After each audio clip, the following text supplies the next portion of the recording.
দৈনিক প্রথম আলো পত্রিকা এবং ডেইলি স্টার, এই সমস্ত পত্রিকাগুলা এই দেশের স্বাধীনতার দুশ্মন।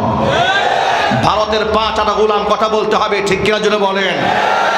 জনাব মির্জা ফখরুল ইসলাম আলমগীর সাহেব দেখলাম দুঃখ প্রকাশ করে বলেছেন যে সংবাদ প্রকাশের স্বাধীনতার পক্ষে আমরা, প্রথম আলোর উপরে আক্রমণের তীব্র নিন্দা জানাচ্ছি। ওনারা হঠাৎ করে স্বৈরাচারীকে যারা তৈরি করলো সেই প্রথম আলোর প্রতি এত পীড়িত জাগলো কেন? কথা বলতে হবে, ঠিক কিনা জোরে বলেন। সারা বাংলাদেশে আলেমদেরকে জঙ্গি তকমা দিয়ে যারা মানুষের কাছে প্রচার করেছে সেই ডেইলি স্টার এবং প্রথম আলো পত্রিকার প্রতি ওনার এত সহানুভূতি কোন জায়গা থেকে আসে? ও ভারতের সহানুভূতি নেই, একটু ক্ষমতায় যাওয়ার স্বাদ জেগেছে। এদেশের মানুষ কোনো ধান্দাবাজকে আগামীতে সাপোর্ট দেবে না। যদি আগামীতে ক্ষমতায় কাউকে আসতে হয়, কোরআনকে সম্মান করে আসতে হবে। কথা বলো মুসলমান, ঠিক কিনা? আলেমদের সাথে দুশ্মনী করে, ইসলামের চেতনা বিরোধী কোনো ব্যক্তিদের সাথে আঘাত করে এই মাটিতে আমরা কাউকে ক্ষমতার মস্তদে বসতে দেব না। কথা বলতে হবে, ঠিক কিনা জোরে বলেন। দৈনিক ডেইলি স্টারের পক্ষে সাফাই গাইলেন, এরপরে আপনি প্রথম আলোর পক্ষে সাফাই গাইলেন, ইস্কনের বিরুদ্ধে আপনি চুপ কেন? কথা বলেন না কেন? ইস্কনের যে সাইফুল ইসলামকে জবাই করেছে আপনি নীরব কেন? দাদা বাবুরা নারাজ হয়ে যাবে, ওই চিন্তায় আপনি নীরবতা পালন করছেন। আপনি যতই নীরব থাকেন আপনাদের ওই ধরনের রাজনৈতিক ধান্দাবাজি আমরা বুঝে ফেলেছি।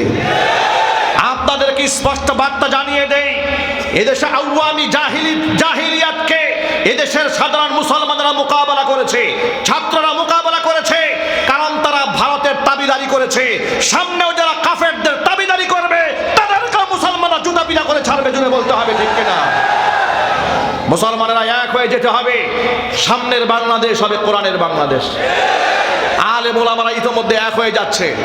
গত কয়েকদিন আগে আপনারা নিশ্চয়ই দেখেছেন আল্লামা মাহমুদুল হক হাফিজাহুল্লাহ এবং নায়েবে আমিরুল মুজাহিদিন সহ চরমনাই পিসা হুজুররা একসাথে বসে পড়েছে। তারা আশার বাণী জাতিকে শুনিয়েছে যে আমরা ইনশাল্লাহ এক হয়ে যাচ্ছি, আপনারা প্রস্তুত হন। আচ্ছা, আমি আপনাদের জানতে চাচ্ছি, যদি আলেমরা এক হয়ে যায়, আলেমদের সাথে আপনারা থাকতে রাজি আছেন? কারা কারা রাজি আছেন? দুহাত দেখতে চাই।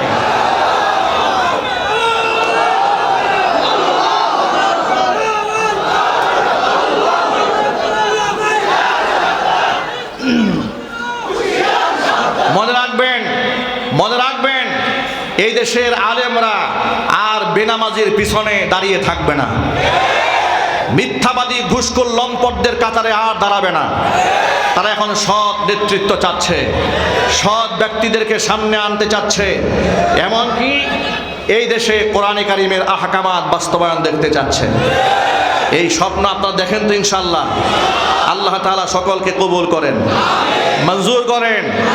এই কথা বললে অনেকেই কষ্ট পান, নারাজ হন, যাহারে হুজুর যেগুলো না বললেও পারতো। ভাই, আমাদের কিচ্ছু করার নাই, আমাদের বলতে হবে। আপনি নারাজ হলে আমাদের কিচ্ছু যায় আসে না, আমার আল্লাহ নারাজ হয়ে গেলে আমার খবর আছে। যারা আল্লাহর পথে চলে, আল্লাহর কথা বলে, আল্লাহকে ভালোবেসে সপেছে জীবন, তাদের কিসের ভয়, কে করে পরাজয়, শহীদি তামান্নাতে নাচে তার মন।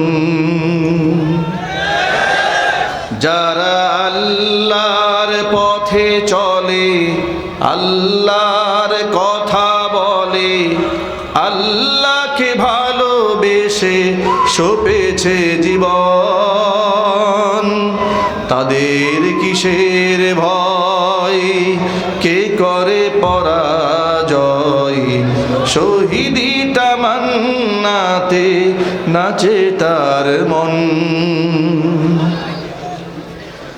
হাসনা হেনার গ্রানি ভুলে না হৃদয়টার,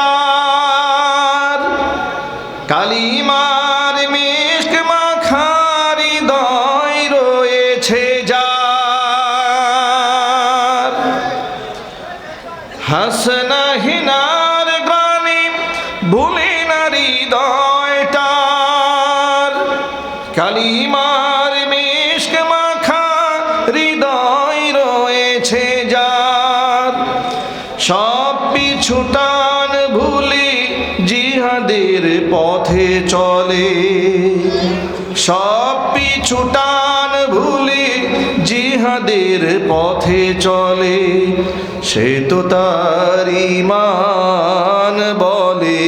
যারা আল্লাহর পথে চলে, আল্লাহর কথা বলে, আল্লাহকে ভালোবেসে সপেছে জীবন, তাদের কিসের ভয়, কে করে পরাজয়, শহীদি তামান্নাতে নাচে তার মন।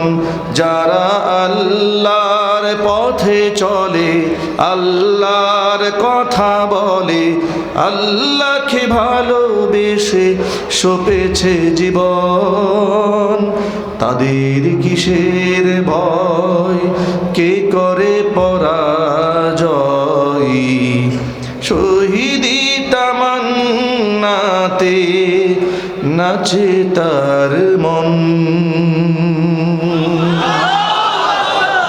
যুবকেরা, আল্লাহর পথে চলতে হবে, আল্লাহর কথা বলতে হবে। ভয় আছে নাকি আপনাদের? ভয়কে জয় করে ফেলতে হবে ইনশাআল্লাহ। মনে রাখবেন, এই পৃথিবীতে আপনি হয়তো ফুটবল হবেন, না হয় ফুটবল প্লেয়ার হবেন, যে কোনো একটা হতে হবে। যদি আপনি ভয় পান তাহলে আপনি লাথি খাবেন, যদি আপনি ঘুরে দাঁড়ান তাহলে লাথি আপনি দেবেন। এবার আপনি বলেন, লাথি খাবেন না দেবেন? যদি বলতে হবে, ইসলামের দুশ্মনদেরকে লাথি দিতে চান কারা কারা? হাত দেখতে চায়।